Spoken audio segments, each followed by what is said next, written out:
আমাদের জ্ঞানী গুণীদের মাঝে একটা প্রবাদ বাক্য আছে যে চেটে নয় খেটে বড় হও, কিন্তু আজকের সমীকরণটা টোটালি উল্টা।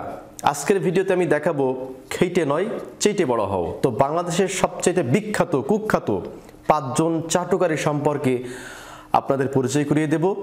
আজকে যে 5 জন চাটুকারীর সাথে আপনাদের পরিচয় করিয়ে দেব, এরা যেমন চাটতে পারে ঠিক তেমনিভাবে তেলও বের করতে পারে।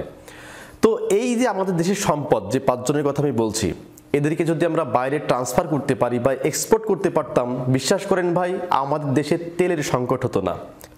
তো তার মধ্যে আমাদের দেশের একজন অন্যতম তেলবাজ এবং চাটুকারের নাম হলো নিঝুম মজুমদার, যিনি জুনিয়র থেকে শুরু করে একেবারে সিনিয়র লেভেল পর্যন্ত একেবারে চাটতে চাটতে সাদা করে ফেলে এবং তিনি এমন এমন থিওরি দিয়ে উপস্থাপনা করে যেটা বলাই বাহুল্য। তিনি কোন বিশ্ববিদ্যালয় থেকে তিনি এই যে এলএলবি পাশ করেছে বা ব্যারিস্টার পাশ করেছে তিনি এখনও কিন্তু ক্লিয়ার না। তিনি এমনভাবে মিডিয়াতে কথা বলে যেন তিনি সবজান্তা শমশের, মানে তিনি একাই বোঝে আইন সম্পর্কে, তিনিই জানে, আর বাংলাদেশের কোনো মানুষ আইন সম্পর্কে জানে না।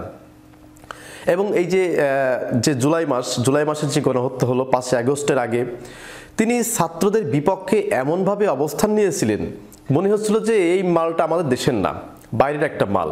দেশের প্রতি ন্যূনতম ভালোবাসা, দায়িত্ববোধ, দেশপ্রেম এই মালের মধ্যে কিন্তু পাবেন না। এমন একটা মাল, এমন একটা চাটুকার, আপনি দেখবেন যে ক্ষমতায় যাবেন এবং আপনি যদি কিছু টাকা অফার করেন, এই মালটা আপনাকেও চাটতে শুরু করবে। তো এই নিঝুম মজুমদার সম্পর্কে যদি আপনার কোনো মন্তব্য থাকে তাহলে অবশ্যই কমেন্ট করে জানাবেন। তো এরপর আপনি স্ক্রিনে যাকে দেখতে পাচ্ছেন তাকে নতুন করে আর পরিচয় করাবো না। তিনি ইতিমধ্যেই বাংলাদেশে এমনভাবে পরিচিত, যার নাম হচ্ছে ব্যারিস্টার সুমন। তাকে অনেকে বলে থাকে ব্যালিস্টার সুমন, মানে ব্যালিস্টাল।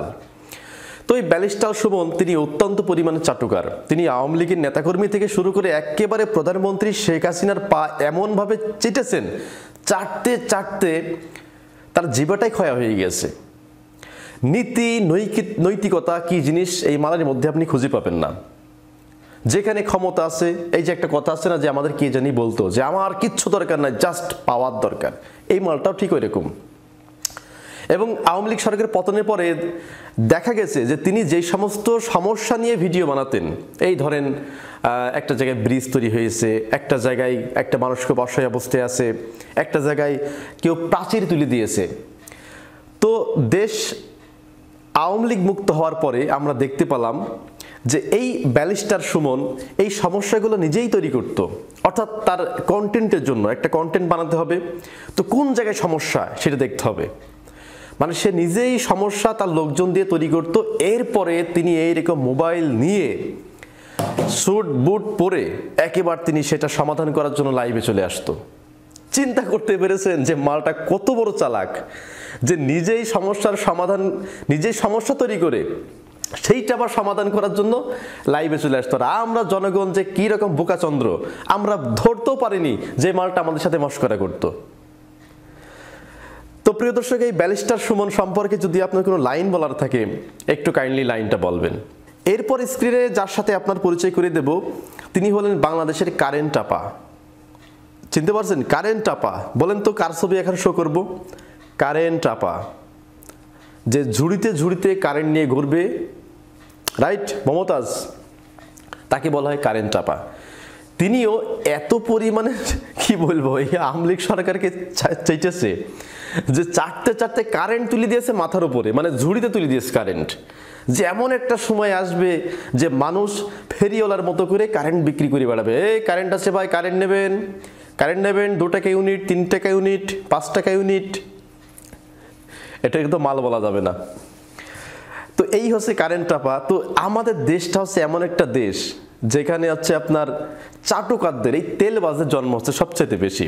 এই জন্য আমি ভিডিও শুরুতেই কিন্তু বললাম যে যদি এই তেলবাজদের যদি এক্সপোর্ট করা যেত বাইরের দেশে, আমার মনে হয় না যে আমাদের দেশে কোনো তেল সংকট থাকতো। এখন 128 টাকা দিয়ে আমাদের তেল কিনতে হচ্ছে, পেট্রোল। আমার মনে হয় যে এটা 100 টাকা নিচে চলে আসতো। এই মালগুলাকে বাইরে এক্সপোর্ট করতে হবে, কারণ এদের মধ্যে যে তেল এইভাবে চিপলে পারে, আমার মনে হয় যে আমাদের বাইরে থেকে আর ইম্পোর্ট করা লাগবে না, এরাই আছে তেল উৎপাদন করে দেবে। যে পরিমাণে তেলবাজ আর যে পরিমাণে চাটুকার এরা। তো তো এই মমতাজ আপা সম্পর্কে বা এই কারেন্ট আপা সম্পর্কে যদি একটু বলতে মন চাই তাহলে একটু কমেন্ট করে একটু বলবেন। এরপরে স্ক্রিনে যাকে দেখতে পাচ্ছেন তিনি হলেন নিপুণ। তিনি শেখ সেলিমকে এমন চাটা চেটেছেন, মুরব্বী তো নিষেধ করে দিল, যাক আমি আমি কথাটা উইথড্র করে দিলাম যে শেখ সেলিমকে চেটেছে। এখন কি চেটেছে আমি এটা জানি না, এটা আমি আর বলছি না, আপনারা বুঝে নেবেন যে নিপুণ শেখ সেলিমের কি কোন জিনিসটা চেটেছে। তো চাটতে চাটতে এত ক্ষমতার অধিকারী হয়েছে যে একটা পার্লার খুলে বসছিল এবং যখন সে শিল্পী সমিতি নির্বাচন করে জাহিদ খানকে তো হারিয়েছেই, অন্যদিকে ডিপজলের মতো হেভিওয়েট নেতাকেও কিন্তু তিনি হারিয়ে ফেলেছিলেন জাস্ট তার ক্ষমতার কারণে। পীরজাদা হারুন তিনি সরকারের একজন উচ্চ পর্যায়ের কর্মকর্তা, তার সঙ্গে এক সচিব লেভেলের মানুষ। এই সচিব লেভেলের এই মানুষটাও এই নিপুণ আক্তারের সাথে পারে নাই। কারণ কি জানেন, এর চাটার পাওয়ারটা সবচেয়ে বেশি। এই যে পরিচয় করে দিলাম না, ব্যারিস্টার সুমন, নিজুম মজুমদার, এরা তো ধরেন পা চাটে, আর এমন জিনিস চাটে মানে যেটা অন্য কেউ চাটতে পারবে না। তো এই নিপুণ আক্তার অত্যন্ত দালাল, এরপর তেলবাজ প্লাস চাটুকার। এইরকম মানুষ আমাদের দেশের শিল্পী সমিতির একটা প্রেসিডেন্ট ছিলেন, যেটা ভাবতেই অবাক লাগে এবং লজ্জা লাগে আমাদের দেশের জন্য। এরপর সর্বশেষ স্ক্রিনে যাকে দেখতে পাচ্ছেন তিনি আরেকজন চাটুকার। মানে তিনি অবশ্যই কোনো ছেলেকে চাটে না, তিনি মানে কাদেরকে চাটে আমি এটা বলতে পারবো না, আপনারা একটু গুগল করলে পারে বুঝতে পারবেন তিনি কি চাটে। তিনি কিন্তু অরিজিনাল জিনিসে চাটে। তো এই ডিবি হারুন এত পরিমাণে চাটতে পারে, তিনি তো নেতাদের পা তো চাটেই এবং রাত হলে আবার অন্য জিনিস চাটে। তো আমাদের এই যে ডক্টর সাবরিন আছে না, আমাদের দেশের একজন বিখ্যাত মডেল, ডাক্তার, এভরিথিং। তো এই মডেলকে তিনি 1.5 ঘন্টা আটকে রাখছিল ঘরের ভিতরে। তো 1.5 ঘন্টা আটকে রেখে যে কি করছিল একমাত্র আল্লাহ মাহবুদ জানে, এই ডিবি হারুন জানে, আর হচ্ছে এই সাবরিনা জানে। 1 ঘন্টা আটকে রাখবে একটা মানুষকে, তাও একা রুমে। এই নিজেই বলছে সাবরিনা, শোনেন, কক্ষের মধ্যে আমাকে রাখলেন, 1.5 ঘন্টা রাখলেন, উনি কিন্তু কোনো জিজ্ঞাসাবাদ আমাকে করেননি। শুনলেন তো, তার মুখ থেকে তিনি বললেন। এখন এই ডিবি হারুনের এই মালটা যে কি পরিমাণে অ্যাক্টর, মানে কি লেভেলের যে অ্যাক্টিং করতে পারে, তার অ্যাক্টিং যারা দেখেছেন তারাই বুঝতে পারবেন যে কোন লেভেলের অ্যাক্টর হচ্ছে এই ডিবি হারুন। আমি একটা ফুটেজ চালাচ্ছি, দেখেন কান্না কিভাবে করতে হয়। মানুষ তো এই যে যারা অ্যাক্টিং করে ওরা তো চোখে গ্লিসারিন দেওয়ার পরে কান্না করে, আর এই মালটা জনসম্মুখে এমনভাবে কান্না করতে পারে। কিছু কিছু নেতাদের এই জিনিস ধরে যদি কান্না করে না, ওর এমনিতেই ধরেন এই ডিবির পদ পেয়ে যাবে, বড় বড় পদ। তো দেখেন এই এডিটর সাহেব একটু চালাও তো এটা, দেখেন এই মালটা কিভাবে কান্না করে।